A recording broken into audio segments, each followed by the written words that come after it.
In this lesson, we'll learn how to select the fields we want to include on our report. You'll notice that we have a couple of lists here. One list, titled iSkillsetStat, shows the database fields available to us. The other list, titled iSkillsetStat Formulas, contains formulas that have been created for us and represent statistics that require some sort of calculation, such as average answer delay. Before we add any fields, we'll review some general guidelines.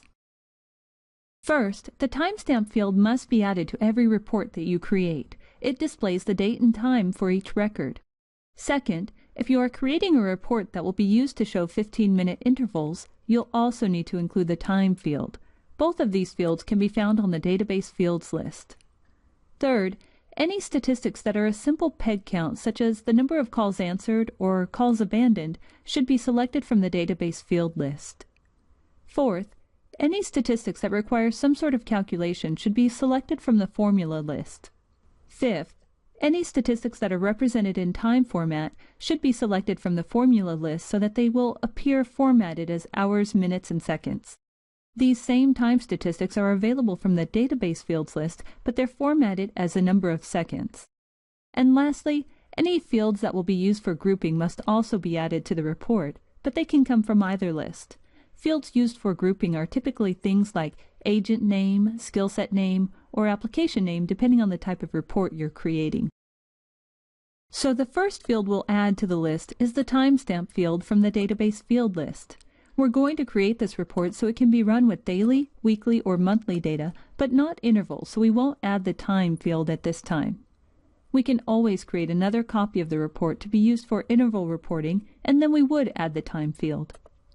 We also need to add the skill set name and application name fields so that we can see these names on the report and use them to establish groups. Referencing our design, we'll add the other fields we've selected. From the database field list, we'll choose CallsOffered, CallsAnswered, and SkillsetAbandoned, which is the field name for CallsAbandoned. From the formulas list, we'll choose average talk time, average calls answered delay, and if you can't see the entire field name, just hold your mouse over the top of it. Max answer delay, average abandoned delay, max abandoned delay, and the service level percentage. If you'd like to rearrange the order of your fields, you can use these arrows to the right to do so.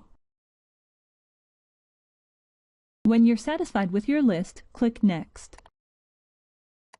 Now that we've selected the fields we want on the report, the next step is grouping, which is covered in the next lesson.